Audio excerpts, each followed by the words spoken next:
Noé Ramírez Mandujano, ex subprocurador de investigación especializada en delincuencia organizada por la CEIDO, de la Procuraduría General de la República, a cargo de sus 6 unidades: Unidad Especializada en Investigación de Delitos contra la Salud, Unidad Especializada en Investigación de Terrorismo, Acopio y Tráfico de Armas, Unidad Especializada en Investigación de Operaciones con recursos de procedencia ilícita y de falsificación o alteración de moneda, Unidad Especializada en Investigación de Delitos en materia de secuestro, Unidad Especializada en Investigación de Tráfico de Menores, Personas y Órganos, y en la Unidad Especializada en Investigación de Asalto y Robo de Vehículos.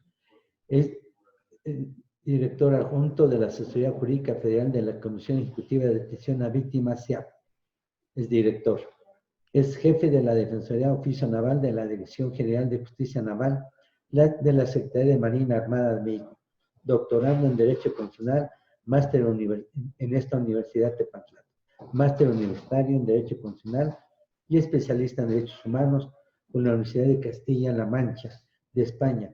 Doctorando en Ciencias Penales y Política Criminal en el Instituto Nacional de Ciencias Penales, diplomado en Planeación Estratégica por la Universidad Nacional Autónoma de México, maestro en Derecho por el Centro de Estudios de Posgrado, es licenciado en Derecho, desde luego, por la Universidad Nacional Autónoma de México.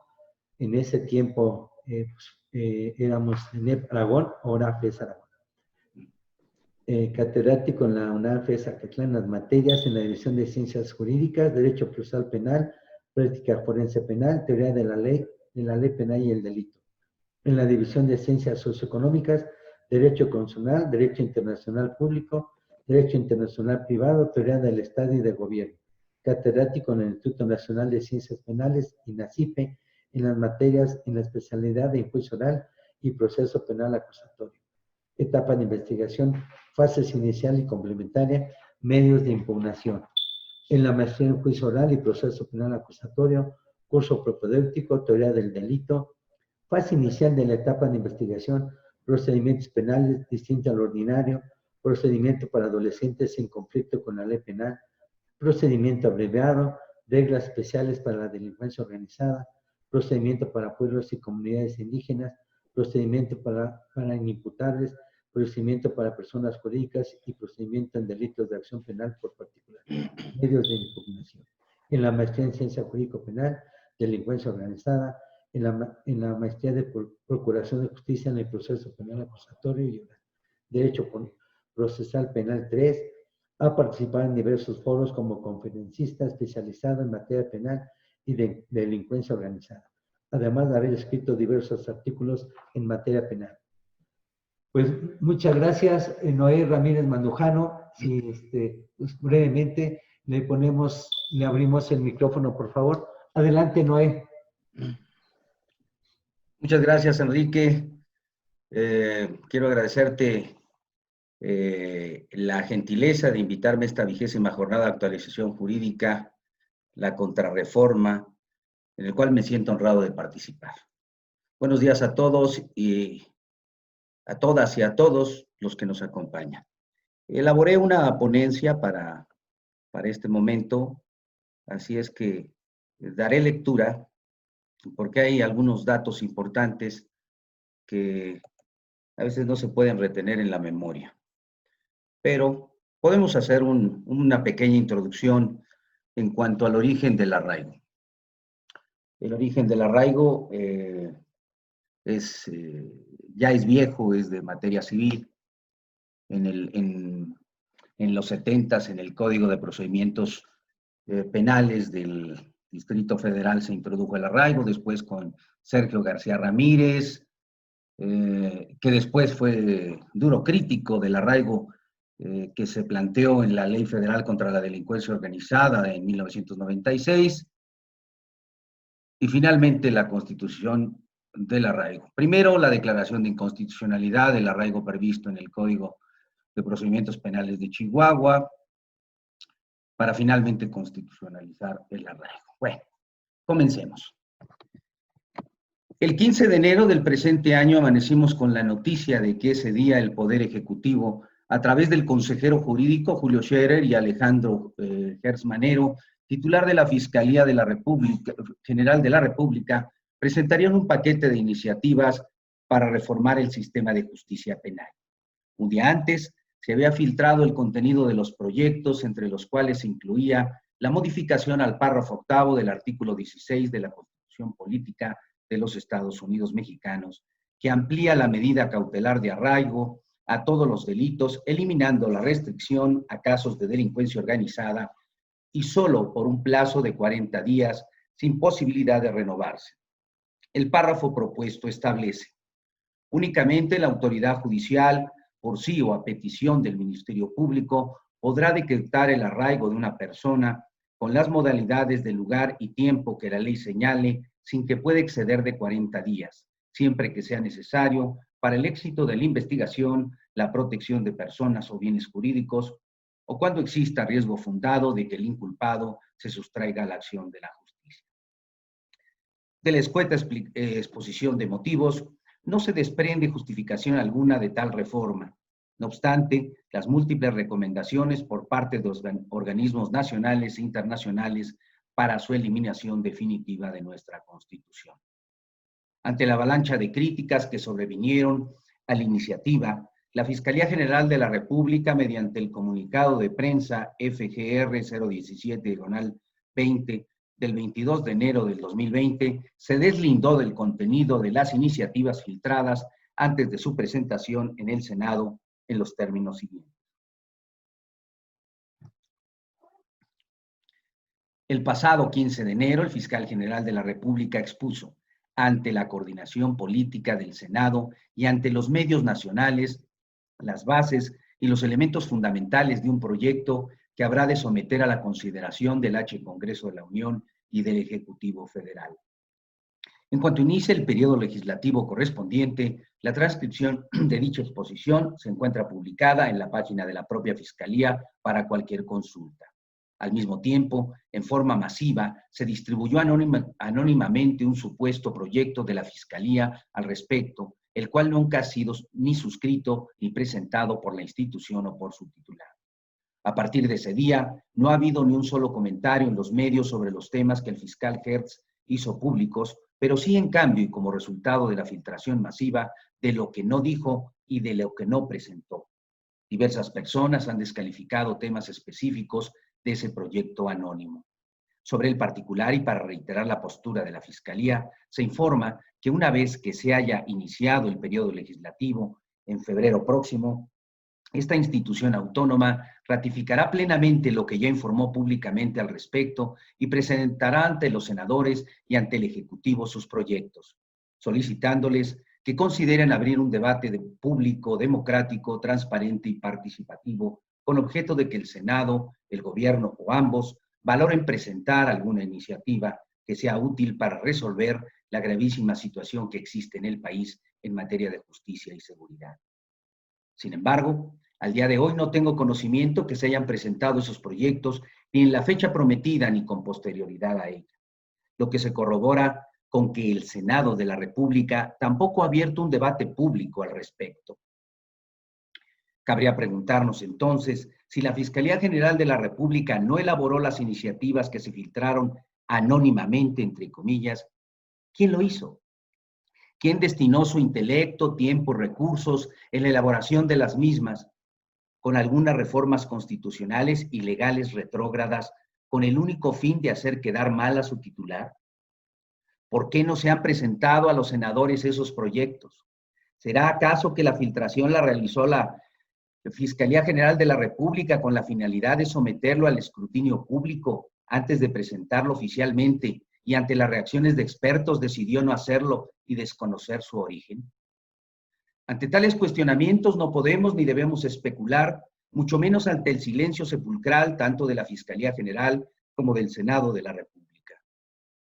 Lo que sí podemos hacer es criticar la propuesta retrógrada de ampliar la medida cautelar de arraigo en materia penal a todos los delitos, venga de quien venga. Ya hace algún tiempo que las discusiones jurídicas sobre el arraigo penal se intensificaron. Primero, por la inconstitucionalidad decretada por la primera sala de la Suprema Corte de Justicia de la Nación en una resolución que no tenía efectos erga omnes y que no constituyó jurisprudencia obligatoria. Luego, por su constitucionalización llevada a cabo por el constituyente permanente y finalmente por la crítica de los organismos internacionales y nacionales protectores de derechos humanos por contradecir los pactos internacionales de los que México es parte. La reforma constitucional en materia de justicia penal y seguridad pública del 18 de junio de 2008 federalizó el combate a la delincuencia organizada y constitucionalizó el arraigo al reformar el artículo 16 para establecer la autoridad judicial a petición del Ministerio Público y tratándose de delitos de delincuencia organizada, podrá decretar el arraigo de una persona con las modalidades de lugar y tiempo que la ley señale, sin que pueda exceder de 40 días, siempre que sea necesario para el éxito de la investigación, la protección de personas o bienes jurídicos o cuando exista riesgo fundado de que el inculpado se sustraiga a la acción de la justicia. Este plazo podrá prorrogarse siempre y cuando el Ministerio Público acredite que subsisten las causas que le dieron origen. En todo caso, la duración total del arraigo no podrá exceder de los 80 días.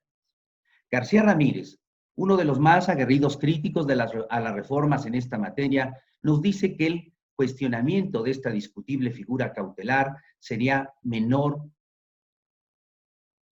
si el propio artículo 16 de la Constitución hubiese acogido el arraigo domiciliario y mejor todavía, aclarado que se trata del domicilio del inculpado.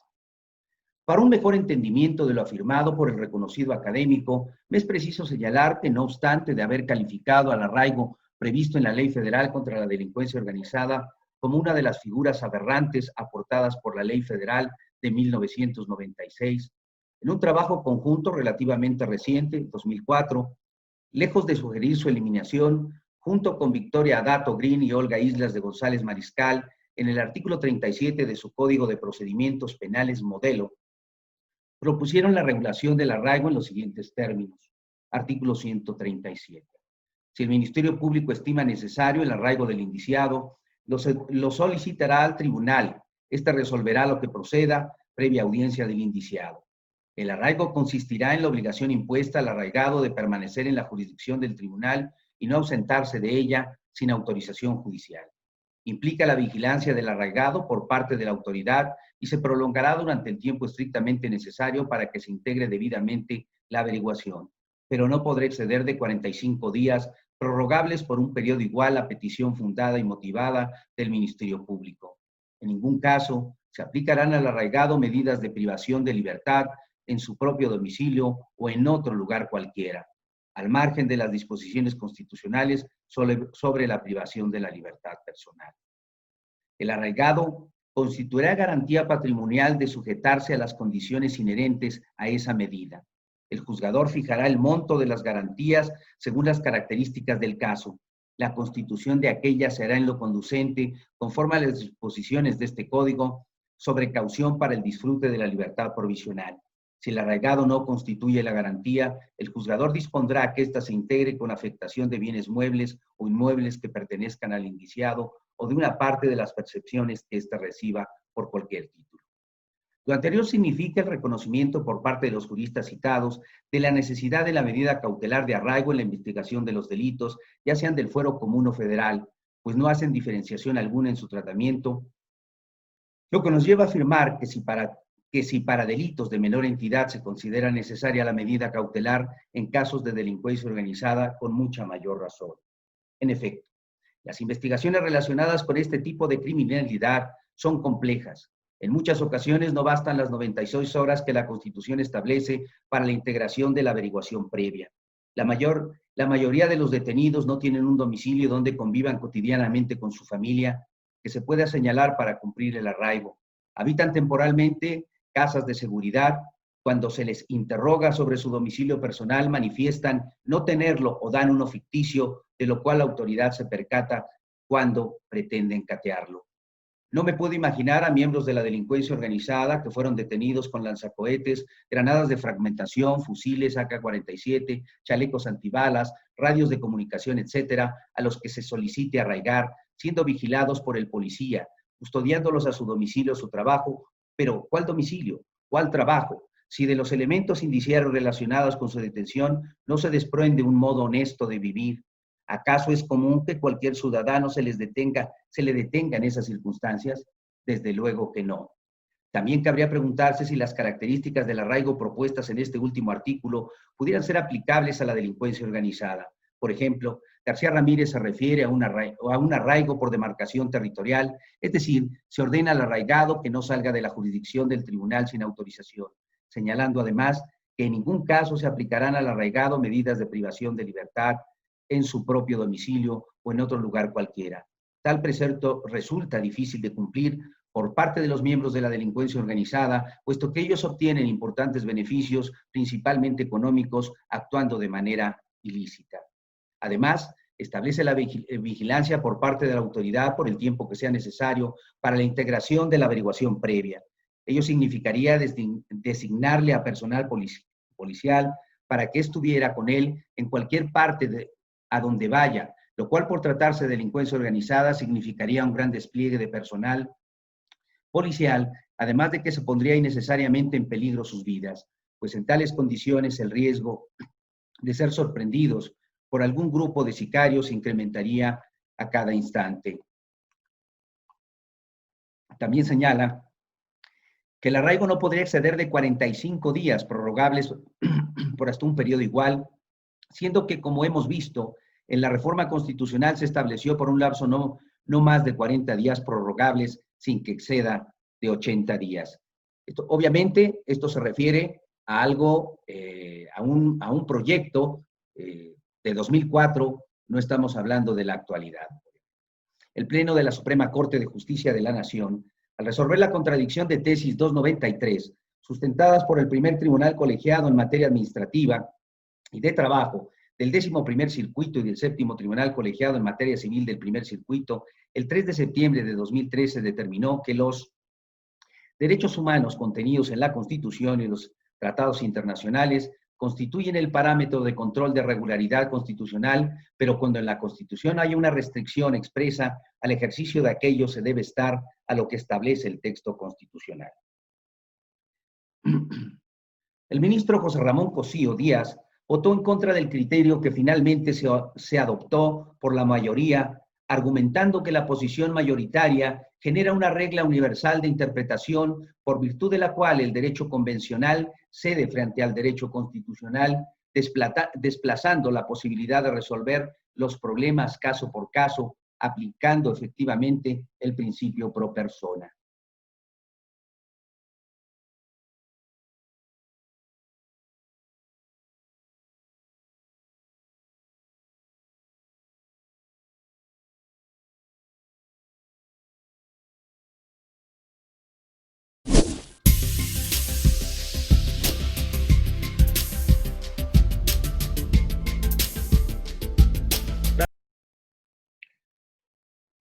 Cito textualmente. Sin embargo, lo que se generó con la adopción de este criterio es una regla hermenéutica de carácter general para decidir siempre en favor de la norma constitucional frente a la convencional. Esta no es una regla de ponderación, sino una regla de preferencia de una fuente sobre otra. Consecuentemente, al mantenerse una regla de jerarquía, se eliminó la posibilidad de aplicar el principio pro persona para eliminar los conflictos entre normas de distinta fuente.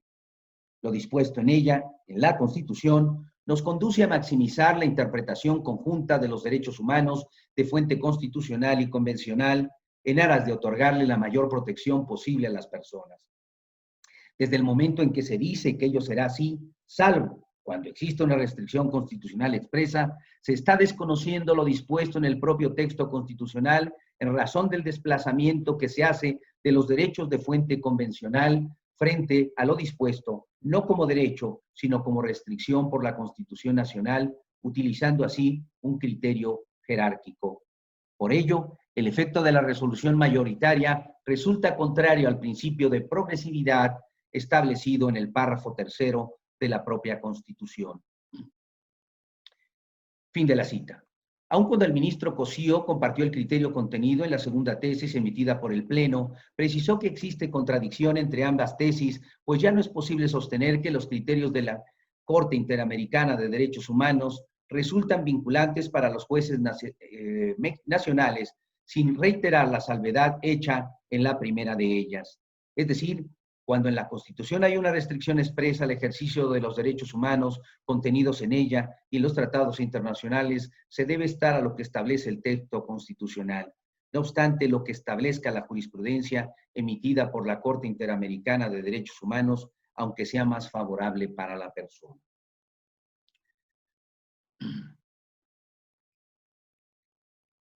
Una vez que se declaró convencional el arraigo en nuestra Constitución, hubo intentos por parte de gobiernos locales de restaurar el arraigo, y a esto le denominaban el mini arraigo o el arraigo con control judicial en la Ciudad de México. El 17 de abril de 2003, el jefe de gobierno capitalino, Miguel Ángel Mancera, firmó y entregó a la Asamblea Legislativa del Distrito Federal la propuesta de ley para derogar la figura del arraigo del Código de Procedimientos Penales del Distrito Federal entonces vigente y abrogar la ley contra la delincuencia organizada para el Distrito Federal.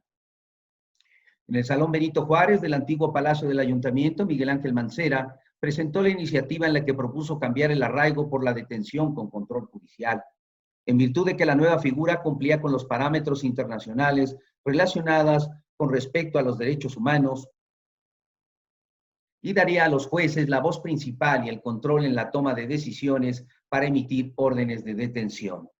Ese mismo día, la Comisión de Derechos Humanos del Distrito Federal difundió un comunicado de prensa en el que aplaudió la iniciativa, tanto por la derogación del arraigo como por la inclusión de la detención con control judicial.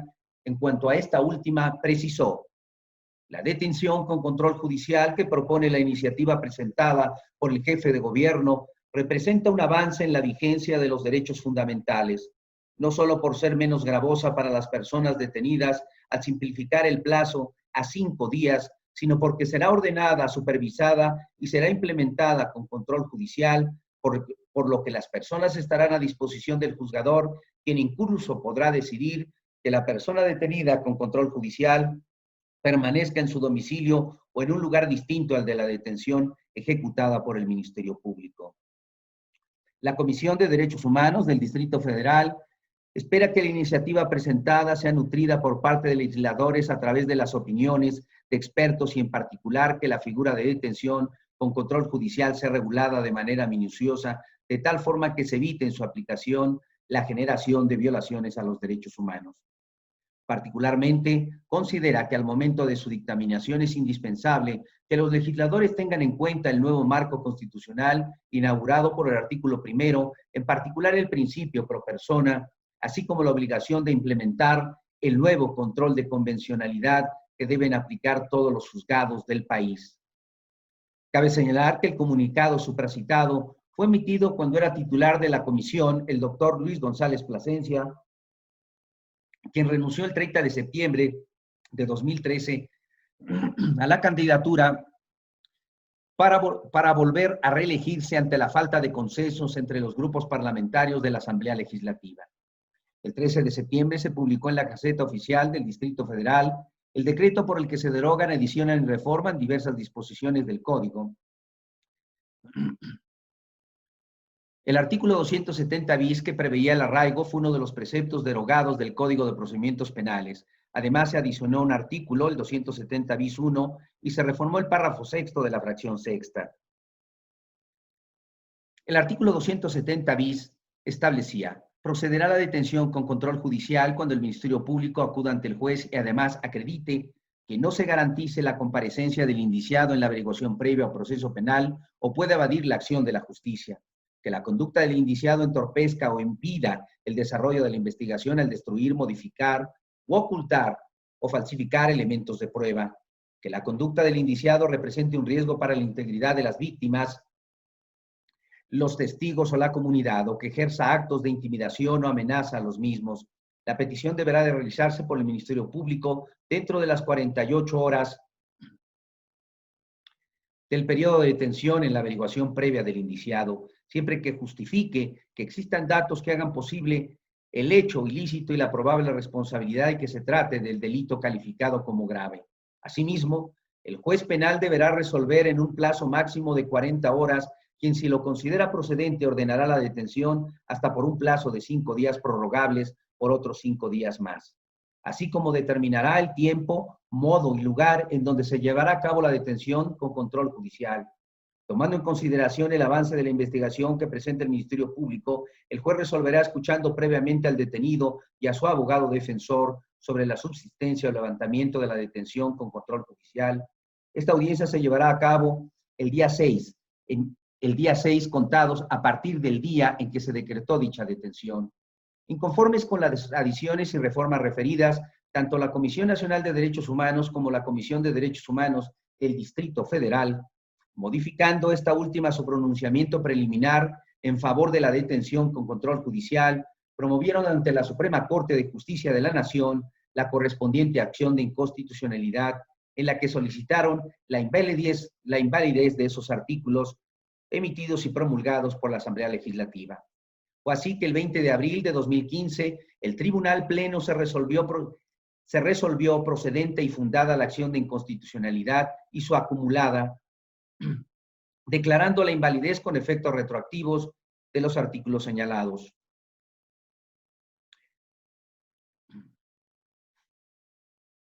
Sentencia que en lo que interesa señaló. Párrafo 83. Este Tribunal Pleno de la Suprema Corte de Justicia de la Nación tiene la convicción de que el artículo 270 bis 1 del Código de Procedimientos Penales del Distrito Federal deviene inconstitucional y por lo tanto procede determinar su invalidez. Párrafo 92. La figura denominada como detención con control judicial resulta inconstitucional e incompatible con las normas sustantivas y competenciales de la Constitución Federal y de aquellas de fuente internacional y de las que forma parte el Estado mexicano, toda vez que se trata de una restricción a la libertad personal ajena a las legítimas restricciones contenidas en la norma suprema. Esto es, la norma combatida deviene inválida por no tener fundamento expreso en la Constitución Política de los Estados Unidos mexicanos, ello y con independencia del lugar en donde se lleve a cabo, se trate de un lugar ordinario o extraordinario, tal como se prevé en el párrafo 6 del artículo 271 del Código de Procedimientos Penales del Distrito Federal. Esto es, se trata de una hipótesis norma de restricción a la libertad personal no autorizada por el texto de la norma suprema. Lo anterior con independencia de que la Asamblea del Distrito Federal carezca de una facultad constitucional para restringir el derecho fundamental a la libertad personal a través de esta figura. Párrafo 93. Ya, omitimos el 93. Con tal decisión, el Pleno de la Suprema Corte de Justicia de la Nación dejó claro que cualquier intento por restaurar el arraigo por parte de las entidades federativas correría la misma suerte que la detención con control judicial. Recomendaciones de organismos internacionales para la eliminación del arraigo. En el ámbito internacional, desde finales del año 2002, las reiteradas violaciones a los derechos humanos de las personas sujetas a la medida cautelar de arraigo provocó que diversos organismos internacionales de derechos humanos recomendaran su eliminación de la legislación que lo contemplara. En el informe del Grupo de Trabajo sobre Detención Arbitraria de la Comisión de Derechos Humanos del Consejo Económico y Social de Naciones Unidas acerca de su visita a México del 27 de octubre a 10 de noviembre de 2002, se precisa. El grupo de trabajo recibió críticas en relación con las modalidades de aplicación de esta medida en las llamadas casas de arraigo, tales como casas confiscadas a narcotraficantes o defraudadores, así como habitaciones arrendadas en hoteles que sirven para ejecutar las órdenes de arraigo. Los detenidos son entonces sometidos a arraigo no en sus domicilios, sino en esta clase de establecimientos particulares que son en realidad similares a una prisión, entorno de seguridad, guardias de seguridad, numerosos y armados, vigilancia electrónica, etc. El grupo de trabajo considera después de haber visitado una de estas casas de arraigo, que la institución es en realidad una forma de detención preventiva de carácter arbitrario en razón de la insuficiencia del control jurisdiccional y de la ejecución de la medida en lugares que, si bien no son secretos, sí son discretos. El grupo de trabajo pudo constatar que informar sobre su ubicación exacta era más o menos una cuestión tabú, incluso entre miembros de la administración. El 6 de febrero de 2007, el Comité contra la Tortura de las Naciones Unidas, en el examen de los informes presentados por los Estados parte, en virtud del artículo 19 de la Convención contra la Tortura y otros tratos crueles, inhumanos y degradantes en relación al arraigo penal, expresó: al Comité le preocupa la figura del arraigo penal que, según la información recibida, se habrá convertido en una forma de detención preventiva con el uso de casas de seguridad, casas de arraigo, custodiadas por policías judiciales y agentes del Ministerio Público, donde se pueden detener indiciados durante 30 días hasta 90 días en algunos estados, mientras se lleva a cabo la investigación para recabar evidencia, incluyendo interrogatorios. Aun cuando el Comité toma nota con satisfacción de la decisión adoptada por la Suprema Corte de Justicia de la Nación en septiembre de 2005, en la que se declara inconstitucional la figura del arraigo penal, le preocupa, sin embargo, que la decisión judicial se refiere únicamente al Código Penal del Estado de Chihuahua y carecería de eficacia vinculante para los tribunales de otros estados. El Estado parte debe, a la luz de la decisión de la Suprema Corte de Justicia de la Nación, garantizar que la figura del arraigo desaparezca tanto en la legislación como en la práctica a nivel federal como a nivel estatal. En el informe sobre la visita a México del Subcomité para la Prevención de Tortura y otros tratos crueles, inhumanos o degradantes de Naciones Unidas, realizada del 27 al 12 de septiembre de 2008, se señaló: el subcomité considera que la figura jurídica del arraigo puede llegar a propiciar la práctica de la tortura al generar espacios de poca vigilancia y vulnerabilidad de los arraigados, quienes no tienen ninguna condición jurídica claramente definida para poder ejercer su derecho de defensa. El subcomité recomienda la adopción de medidas legislativas, administrativas o de cualquier otra naturaleza para evitar que la práctica del arraigo genere situaciones que puedan incidir en casos de tratos crueles, inhumanos y degradantes. El Comité de Derechos Humanos de Naciones Unidas, en el examen del 5º Informe Periódico de México sobre las disposiciones que haya adoptado y que den efecto a los derechos reconocidos en el Pacto Internacional de Derechos Civiles y Políticos y sobre el progreso que haya realizado en cuanto al goce de esos derechos, en cumplimiento al artículo 40 del mismo y en su 2708 sesión celebrada el 23 de marzo de 2010, aprobó las siguientes observaciones. El comité expresa su preocupación por la legalidad de la utilización del arraigo penal en el contexto de la lucha contra la delincuencia organizada, que prevé la posibilidad de detener a una persona sin cargos durante un máximo de 80 días, sin ser llevado ante un juez y sin las necesarias garantías jurídicas, según lo prescrito por el artículo 14 del pacto. El comité lamenta la falta de aclaraciones sobre el nivel de las pruebas necesarias para una orden de arraigo. El comité subraya que las personas detenidas en virtud del arraigo corren peligro de ser sometidas a malos tratos. A la luz de la decisión de 2005 de la Suprema Corte de Justicia de la Nación sobre la inconstitucionalidad del arraigo penal y su clasificación como detención arbitraria por el Grupo de Trabajo sobre la Detención Arbitraria, el Estado parte debe adoptar todas las medidas necesarias para eliminar la detención mediante arraigo de la legislación y la práctica tanto a nivel federal como estatal.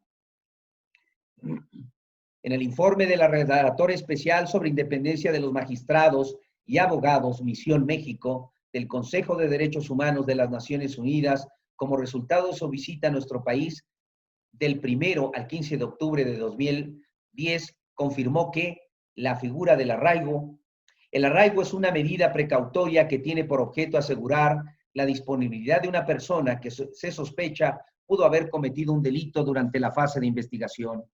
Fue elevado a rango constitucional en 2008 y luego de haber sido considerado inconstitucional por la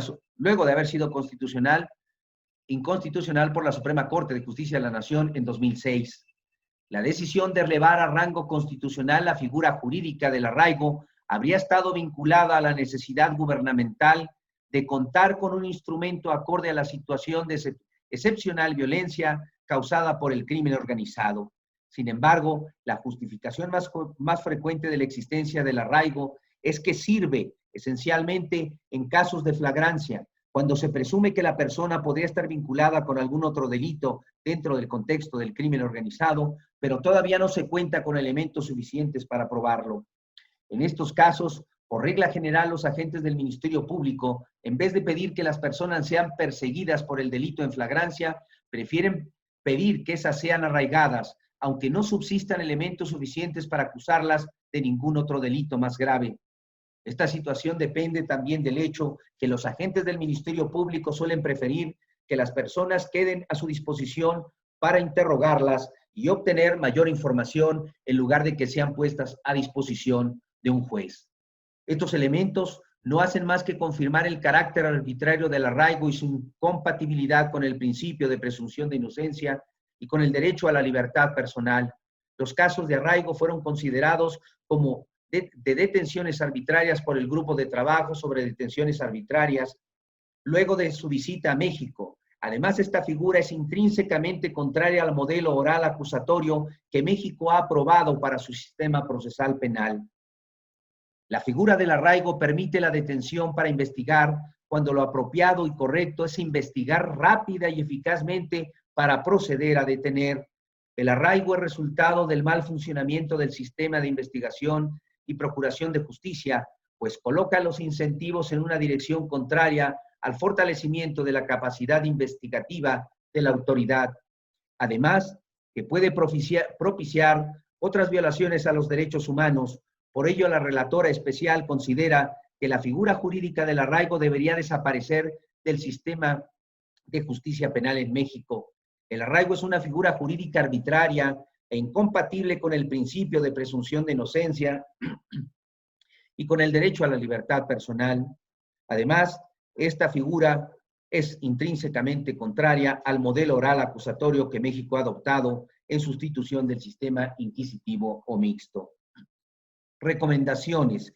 Con base en las conclusiones arriba expuestas, la relatora especial se permite formular las siguientes recomendaciones al gobierno de los Estados Unidos mexicanos.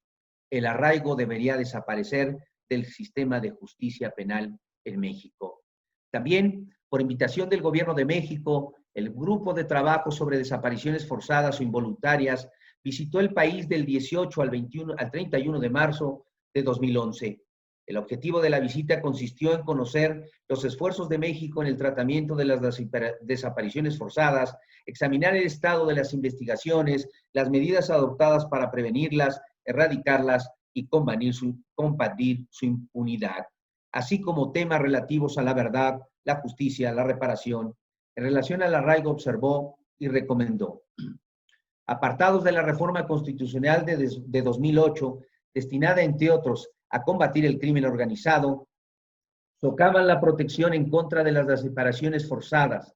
La reforma consagró la figura del arraigo cuando una persona es investigada por delitos graves o por crimen organizado.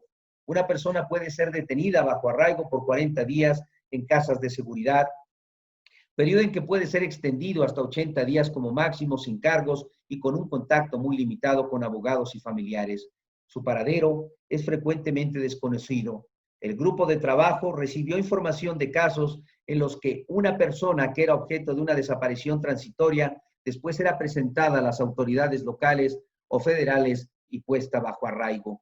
El grupo de trabajo recomienda que se elimine la detención mediante arraigo de la legislación y la práctica, tanto a nivel federal como estatal, para prevenir casos de desaparición forzada. En el contexto del examen periódico universal, o EPU, que sustentó México en 2009, países como Irlanda, Nueva Zelanda, Suiza recomendaron al Estado mexicano erradicar el arraigo del ordenamiento jurídico por tratarse de una figura contraria a los derechos de los detenidos y ser una detención arbitraria. Específicamente se estableció lo siguiente. Junto con reconocer los problemas que enfrentaba el gobierno en la lucha contra la delincuencia organizada, Nueva Zelanda recomendó a México reconocer la importancia fundamental de los derechos humanos y el Estado del Derecho en las medidas destinadas a perfeccionar la seguridad pública y concretamente poner fin cuanto antes al sistema de arraigo y velar con respeto a los derechos de los detenidos. Luego de insistir en que la práctica del arraigo podía considerarse una forma de detención arbitraria, Irlanda recomendó a México evaluar el recurso a esta. Si bien el gobierno de México se comprometió a examinar la erradicación del arraigo, lo justificó y legitimó de la siguiente manera. Arraigo, recomendaciones del párrafo 93, número 39, recomendación del párrafo 94, número 2. Con la reforma constitucional al sistema de seguridad pública y justicia penal de junio de 2008, se transformó de raíz el sistema de justicia penal en todo el país. Por lo que respecta al arraigo, la reforma constitucional limitó su ámbito de aplicación únicamente para delitos de delincuencia organizada, los cuales son del ámbito federal, y lo sujetó a estrictos controles legales. Solo podrá ser dictado por una autoridad judicial federal especializada en la materia a petición del Ministerio Público de la Federación. Cuando sea estrictamente necesario para el éxito de la investigación, al ofrecer oportunidad a la Fiscalía de integrar una acusación correctamente soportada, ya que en materia de delincuencia organizada los elementos probatorios de la acusación son complejos y de difícil obtención, incluso por el carácter transnacional del delito. Es por ello que las personas deben permanecer bajo custodia, asimismo por la relevancia de los intereses afectados y de la peligrosidad de los involucrados. La figura del arraigo tiene por objeto, además, la protección de personas o bienes jurídicos o cuando exista riesgo fundado de que el inculpado se sustraiga a la acción de la justicia. Para ella, la reforma constitucional creó la figura del juez de control como la autoridad judicial federal independiente y especializada encargada de resolver de forma inmediata las solicitudes de arraigo. Entre las funciones de los jueces de control está asegurarse que no se vulneren los derechos de los indiciados y de las víctimas ofendidos en el procedimiento, así como verificar la legalidad de la actuación de todos los que intervienen en esta. El inculpado, en cualquier momento del arraigo, puede acudir ante la autoridad judicial para cuestionar la legalidad de las condiciones a que está sometido y la duración del mismo. El arraigo es, por ende, una medida de aplicación estricta y limitada que se adopta ante la imposibilidad de que el Ministerio Público de la Federación realice una investigación por delincuencia organizada en 96 horas, tratándose de detención en flagrancia, y se aplica a fin de contar con elementos para garantizar el éxito de la investigación. Por disposición constitucional, el plazo del arraigo no podrá exceder de 40 días, que podrán prorrogarse si el Ministerio Público de la Federación acredita que subsisten las causas que le dieron origen, en cuyo caso la duración total del arraigo no podrá exceder de 80 días.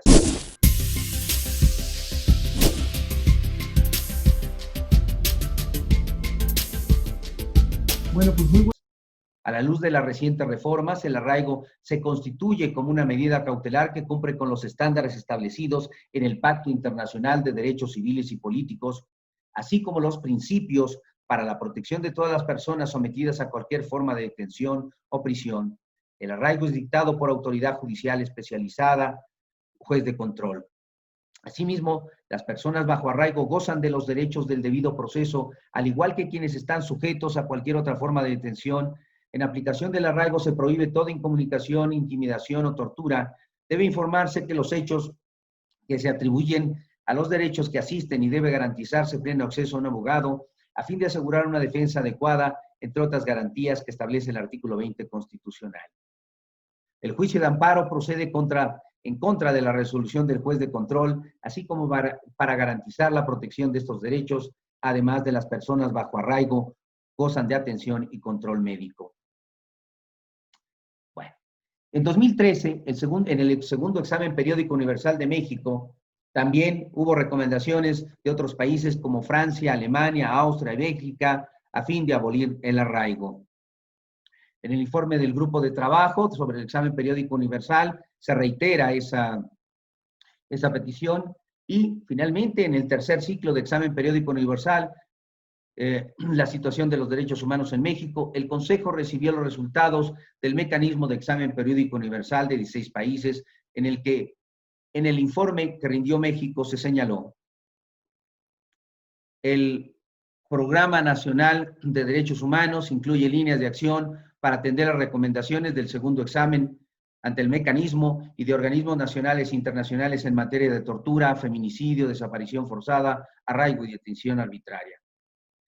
En cuanto a los derechos civiles, se dice que se restringió el arraigo como medida cautelar excepcional aplicable solo a delitos de delincuencia organizada, en cuya aplicación se prohíbe toda incomunicación, intimidación o tortura. Deben informarse al indiciado los hechos atribuidos y los derechos que le asisten, notablemente la defensa adecuada. Se prevé la figura del juez de control, autoridad independiente, que vigila los derechos de los arraigados, las víctimas y ofendidos durante el procedimiento y verificar la legalidad de los actos de autoridades. Su uso ha disminuido notablemente, llegando a tener solo a una persona arraigada.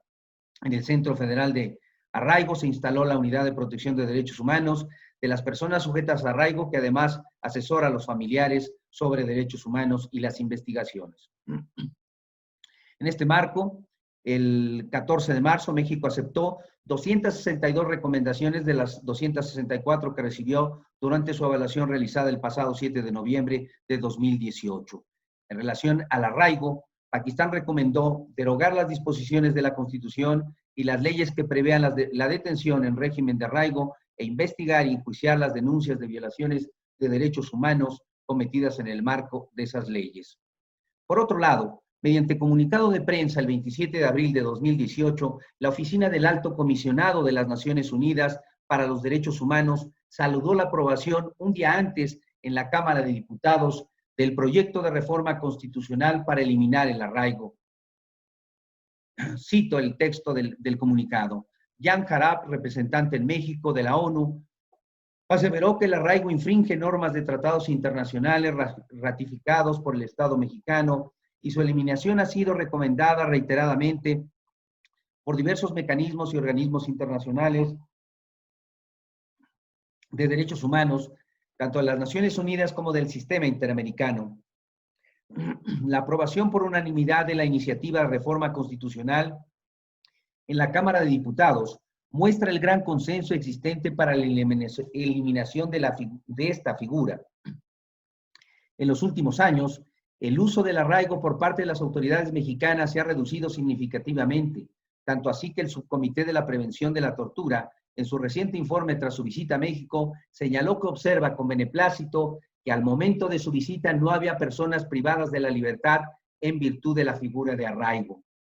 Sin embargo, en este mismo informe, el subcomité recordó al Estado mexicano que el arraigo es una medida que puede propiciar la práctica de la tortura, por lo que recomendó abolirlo. La ONU llama al Senado de la República a continuar a la brevedad con el proceso de reforma constitucional para que el proyecto sea aprobado y se turne a las entidades federativas para concluir con el proceso de reforma constitucional.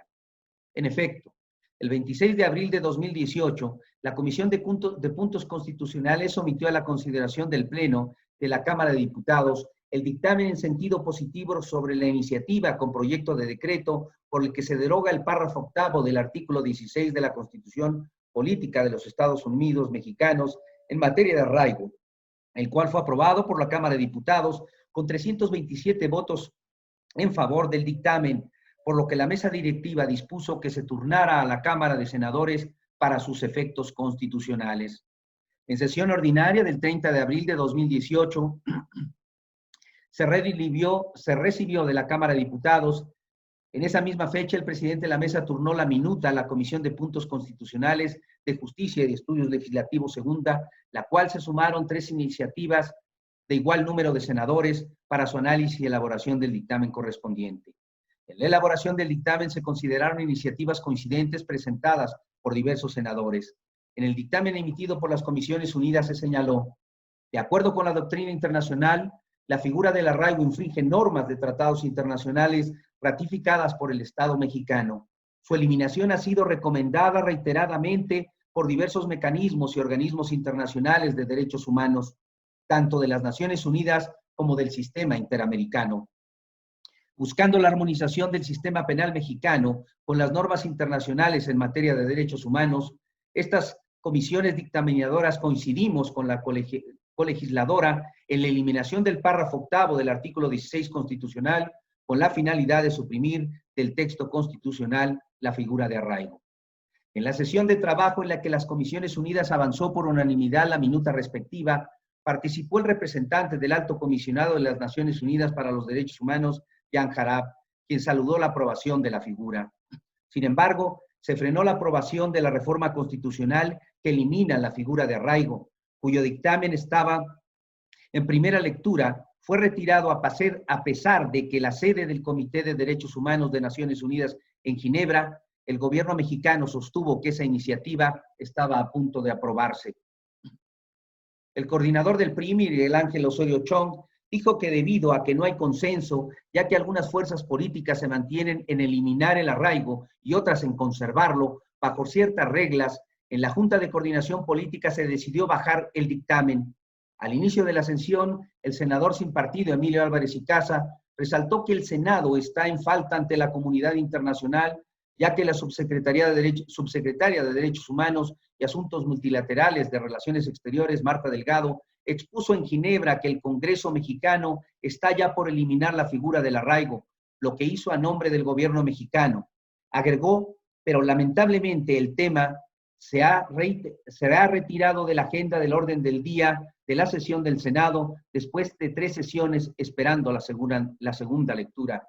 Por su parte, la Comisión Interamericana de Derechos Humanos, en su informe anual 2015, se planteó que el arraigo fomenta el uso de la detención como medio de investigación vulnerando derechos como la libertad personal y las garantías personales, además de que propicia un clima en el que las personas privadas de la libertad corren el riesgo de ser sometidas a malos tratos y tortura.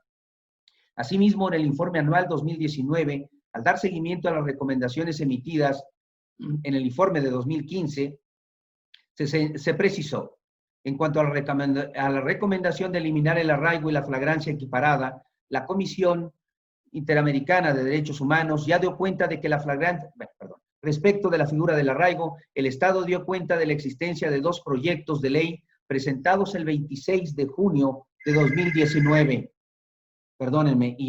y el 3 de septiembre de 2019, respectivamente, para modificar la Constitución y derogar el párrafo octavo del artículo 16 de dicha norma que instituyó dicha figura. La Comisión Interamericana de Derechos Humanos valora el debate legislativo para la eliminación de la figura de arraigo, sin embargo concluye que la presente recomendación se encuentra con cumplimiento parcial sustancial. Conclusiones.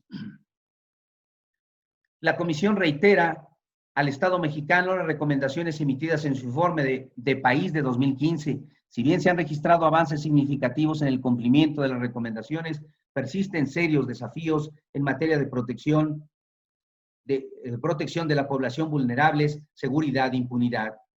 Si bien es cierto, las decisiones de la Comisión no tienen valor vinculante, ya que dicho cuerpo no goza de jerarquía jurisdiccional en sentido estricto y por ende no dicta sentencias como la Corte Interamericana, aunque se ve una gran similitud con estas, también lo es que los informes, conclusiones y recomendaciones que produce por lo menos poseen un notorio valor moral, jurídico y político. En cuanto a las 2 iniciativas a las que se hizo referencia, el Estado mexicano se trata de la presentada en primer lugar por la senadora Kenia López Rabadán y la segunda por Emilio Álvarez y Casa, Ricardo Monreal y Óscar Eduardo Ramírez Aguilar. Lo extraño de tal respuesta es que no se haya hecho mención a la minuta aprobada por la Cámara de Diputados y que ya se encontraba en la Cámara de Senadores para su aprobación. Sin embargo, a pesar del consenso de los distintos organismos nacionales e internacionales de derechos humanos frente al uso del arraigo en México, el constituyente permanente lo constitucionalizó y la Suprema Corte de Justicia de la Nación lo legitimó. Ahora que estamos más cerca de su derogación, el Senado de la República congelará la iniciativa. Conclusiones. Aceptar la constitucionalidad de las restricciones a derechos fundamentales, como es el caso del arraigo, implica sostener un criterio de legitimación formal de la norma constitucional. Implica también que las reformas a la Constitución no puedan ser inconstitucionales, pues al impugnar un proceso de reforma, lo que se pone en tela de juicio no es la Constitución misma, sino los actos que integran el procedimiento legislativo que culmina con su reforma. El problema del arraigo no es su legitimidad formal o intrínseca, sino la material o intrínseca, representada por una serie de principios específicos que inspiran y limitan la actuación de la autoridad. En tal virtud, habrá legitimación material del arraigo siempre y cuando su aplicación sea necesaria para la protección de los valores más elementales de la convivencia humana, manteniendo con ello la paz y la seguridad jurídica de los gobernados. Uno de los factores principales que fomentó el uso desmedido del arraigo en México fue la complacencia de los órganos jurisdiccionales en la emisión de resoluciones favorables al Ministerio Público, su confirmación en segunda instancia y la negativa de la concesión del amparo al quejoso. Quizá hubo casos en que fue necesario, pero el abuso cavó su tumba.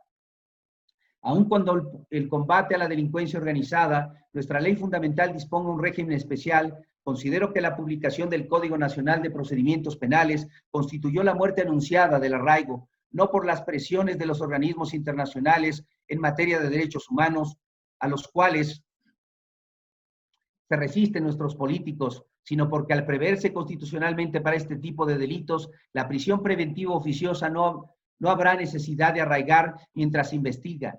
Además de que el estándar probatorio para el dictado de un auto de vinculación a proceso es muy bajo en comparación con el tradicional auto de formal prisión. Finalmente, a la pregunta de si la restricción al derecho fundamental a la libertad personal mediante arraigo es inconstitucional, habremos de responder que no desde el punto de vista formal, es decir, no lo es porque está en la Constitución y porque se siguió el procedimiento legislativo establecido por su artículo 135, pero sí lo es desde un punto de vista material, lo cual no podrá ser declarado así por los tribunales mientras no exista no solo el medio jurisdiccional de control constitucional para ello, sino también que tal posibilidad esté prevista en la Carta Magna. Afirmar que una reforma constitucional es inconstitucional es como lo afirma Otto Fersman, un problema conceptual. Poner a la Constitución en una contradicción consigo misma parece algo extraordinario y dramático, como si el sistema jurídico llegara a sus límites. ¿Cómo puede algo que supuestamente es la norma suprema del sistema jurídico ser contrario a algo aún superior?